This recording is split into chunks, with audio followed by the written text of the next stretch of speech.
Buenas noches, somos los alumnos de la UG de Ingeniero Juárez, Formosa.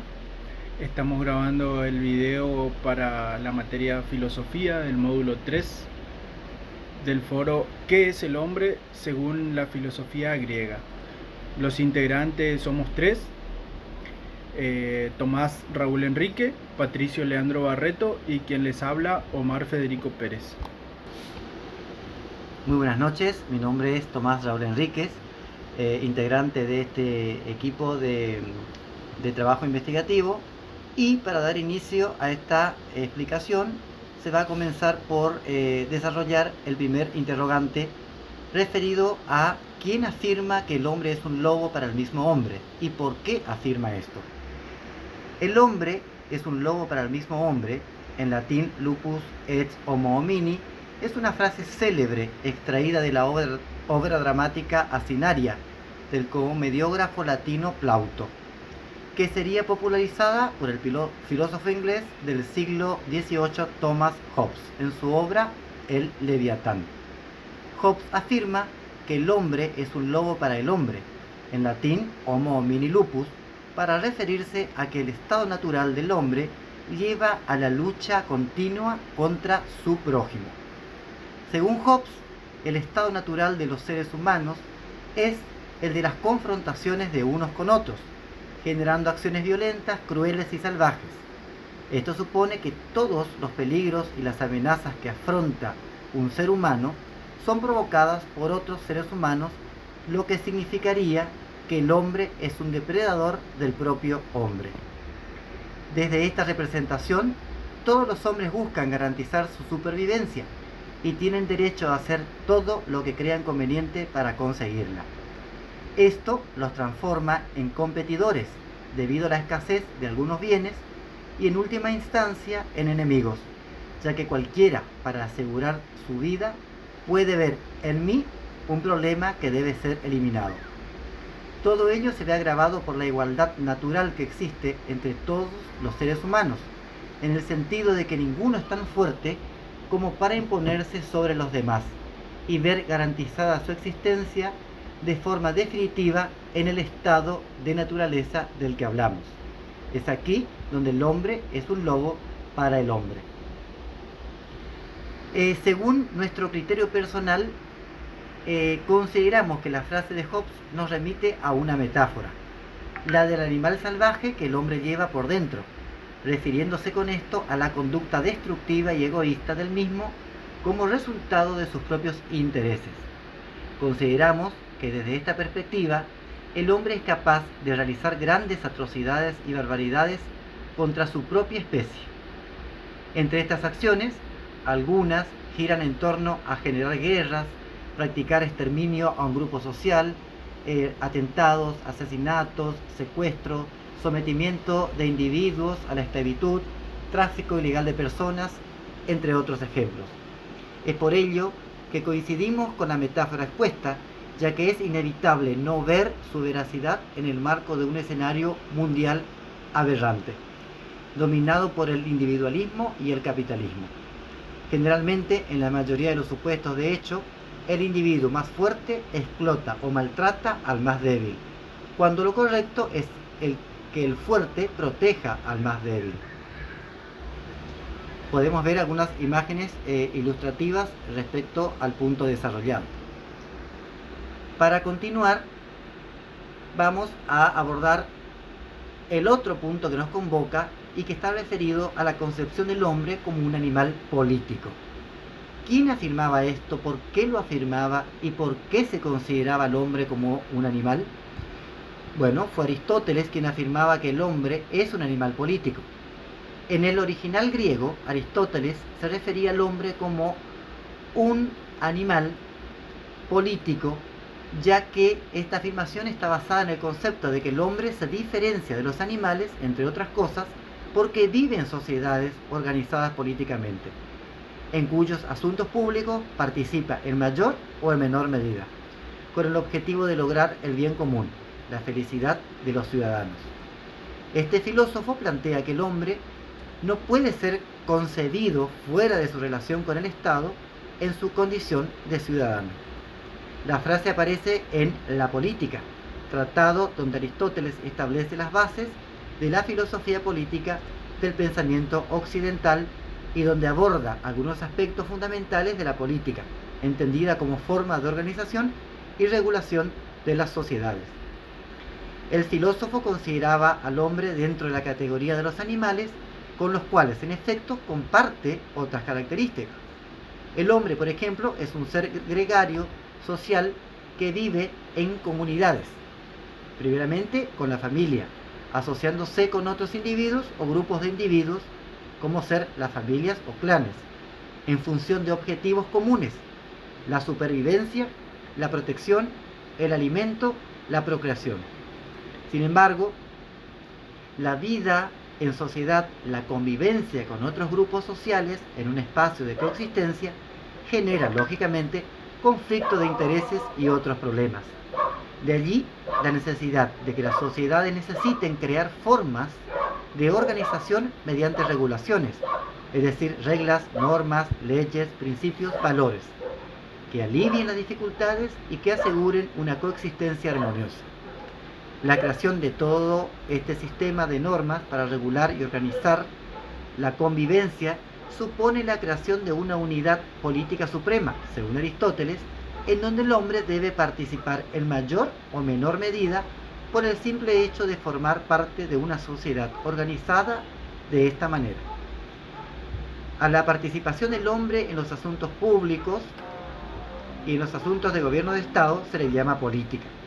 La política es una rama de la moral que se ocupa de las actividades por medio de las cuales una sociedad resuelve los problemas que plantea su convivencia. De este modo, debido a que el hombre es un animal social y racional, inmerso de manera ineludible en los asuntos de la polis o de la ciudad-estado, por su condición de ciudadano, es que el hombre es considerado también como un animal político que participa en la organización de la sociedad y en la resolución de sus problemas, en la aplicación de las leyes y de la justicia, y en el logro del máximo bien común, que es la felicidad de los ciudadanos. Según nuestro criterio personal, consideramos, sin lugar a dudas, que coincidimos con el postulado de Aristóteles, ya que es el hombre un ser social por naturaleza, es decir, desde nuestros anales como seres humanos hemos evitado vivir aislados y sin contacto social. Sin embargo, si bien algunas de estas características son compartidas por otras especies de animales, como hombres nos diferenciamos de estos en diferentes aspectos, y una de esas características únicas es el uso de la razón. El hombre piensa, habla y se puede comunicar a diferentes niveles de complejidad con sus iguales, a los que necesita necesariamente para comunicarse, expresar sus sentimientos, emociones, pensamientos, ideas y creatividad. En consecuencia, somos conscientes de que intervenimos en el devenir de las sociedades, por lo que se requiere nuestra participación en la esfera social y política. Debido a nuestra capacidad de pensar, reflexionar, discernir, ser conscientes de nuestra existencia y de la de nuestros pares, y como seres racionales podemos distinguir lo bueno de lo malo, lo virtuoso de lo inmoral, lo positivo de lo negativo.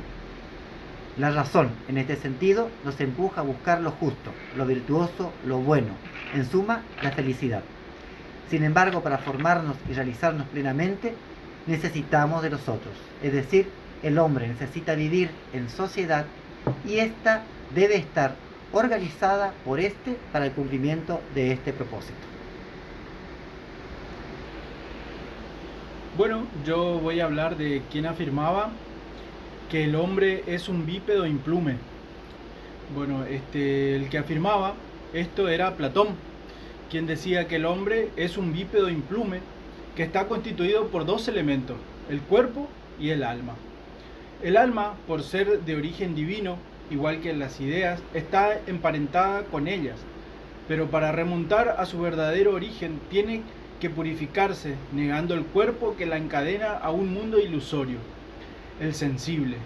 Sin embargo, el hombre tiene que ser capaz de poder purificarse en el transcurso de esta vida. La única solución que tiene es renunciar a las apariencias y buscar el verdadero conocimiento, la verdad. Así entendemos entonces que todos los entes del mundo sensible no son verdaderamente reales, sino aparentes, porque son más que copias o sombras. Ahí estaría el mito de las cavernas del que hablaba Platón. De las ideas del mundo inteligible, entonces, la verdad es dialéctica y propone el camino de ascenso del alma desde el nivel más bajo de conocimiento propio del mundo sensible hasta el conocimiento más elevado, la vida de bien que preside el mundo inteligible. Además, es un camino de descenso, en cuanto que es necesario poner en práctica la idea de bien. Esto sitúa al alma en movimiento. Quiere decir que se remonta por encima del mundo sensible y aparente y trasciende al mundo inteligible, donde se puede contemplar las ideas de justicia, belleza y bien. Así Platón decía que el mundo, que el único que tenga la ciencia de las ideas podrá promover y dirigir un mundo justo, y visto así, el mundo sensible es solo un reflejo del mundo inteligible. Podríamos entonces hacernos más preguntas, como por ejemplo, ¿qué es más bello? ¿La pintura de la Gioconda, una top model como Kendall Jenner o Valeria Massa, alguna modelo que podamos conocer, que estén en persona, o la idea misma de lo bello en sí? Y para Platón, seguramente la respuesta sería que nada puede ser más bello que la belleza en sí, y que todas las cosas más bellas participan en una mínima parte de la idea de belleza. Y que por lo tanto la belleza de los entes sensibles es menos real que la idea de la cual participan. Recordamos entonces que para Platón lo real no es lo que para nosotros normalmente entendemos, sino que se refiere al ser, es lo que es lo verdaderamente real. Al igual que para Parménides, es inmutable y eterno, y este requisito solo lo cumplen las ideas en el mundo sensible y de las cosas bellas, que van perdiendo poco a poco su belleza, pero la idea de belleza permanece inmutable. El cuerpo entonces es el elemento mortal y por lo tanto nos une al mundo sensible. No solo posee necesidades, sino que desarrolla pasiones que afectan al alma. El alma pertenece al mundo de las ideas y por lo tanto es el elemento inmortal y no material. El alma es dividida en tres partes según Platón: el alma racional, irascible y concupiscible. El alma racional estaría representado en el mito del carro alado por el auriga y posee la función de razonar, de conocer y dirigir, o sea, el cerebro. El alma irascible, representada en el mito del carro alado por el caballo blanco o bueno, y posee la fortaleza, la voluntad y el valor, o sería el corazón. Y el alma concupiscible, representada en el mito del carro jalado por el caballo negro o malo, y posee los deseos carnales y está íntimamente ligada al cuerpo. El hombre es entonces la unión temporal del cuerpo y el alma, como esencia de lo humano, y esta alma es la que está encadenada al cuerpo temporalmente. Estos pensamientos se forjaron en Platón a raíz de su roce con Sócrates, de quien fue discípulo, y luego el conocimiento que tuvo de las escuelas sofistas y pitagóricas.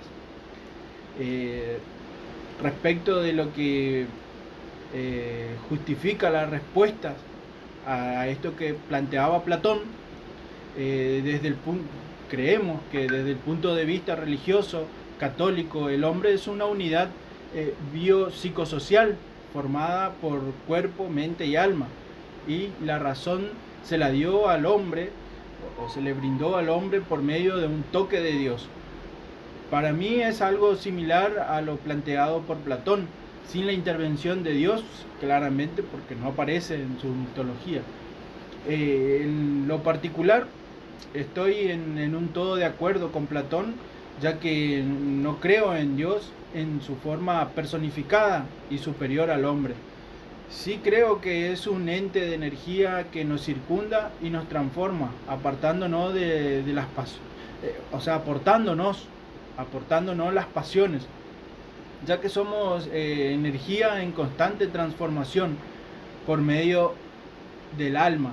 En tanto, el cuerpo es solo nuestra conexión temporal con el mundo sensible, y como tal, toda materia que la compone, cuerpo, mente o cerebro, a la hora de la muerte y descomposición, en el cuerpo se funden los conocimientos adquiridos durante la vida.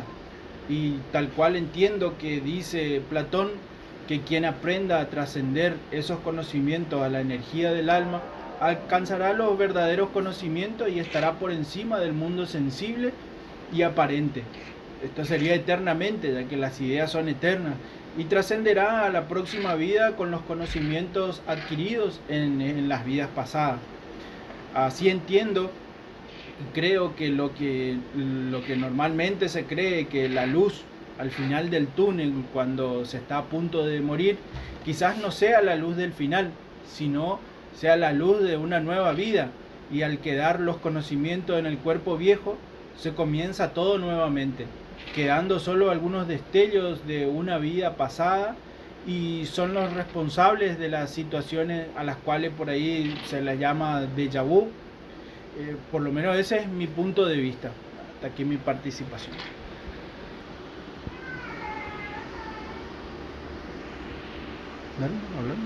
¿Quién afirmaba que el hombre es un ser genérico? ¿Por qué afirmaba esto? ¿Qué entendía por genérico?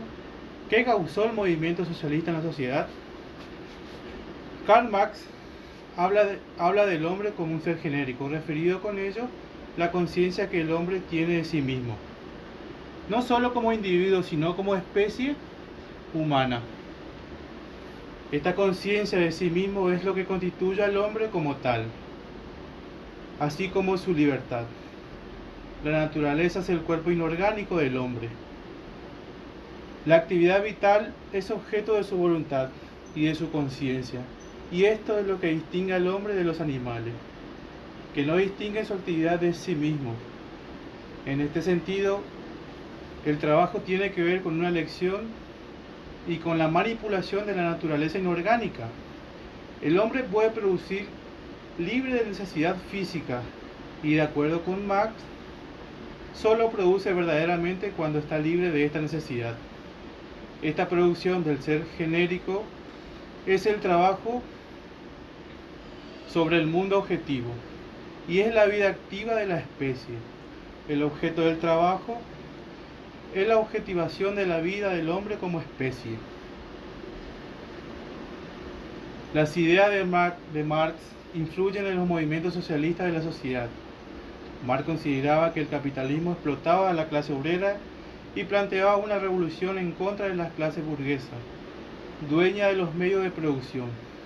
Sostenía que el socialismo permitía que las clases obreras formaran el control de los medios de producción y así garantizar una economía social más equitativa y justa, a cada cual según su aporte. Para Marx, el socialismo es el estado intermedio entre el capitalismo y el comunismo.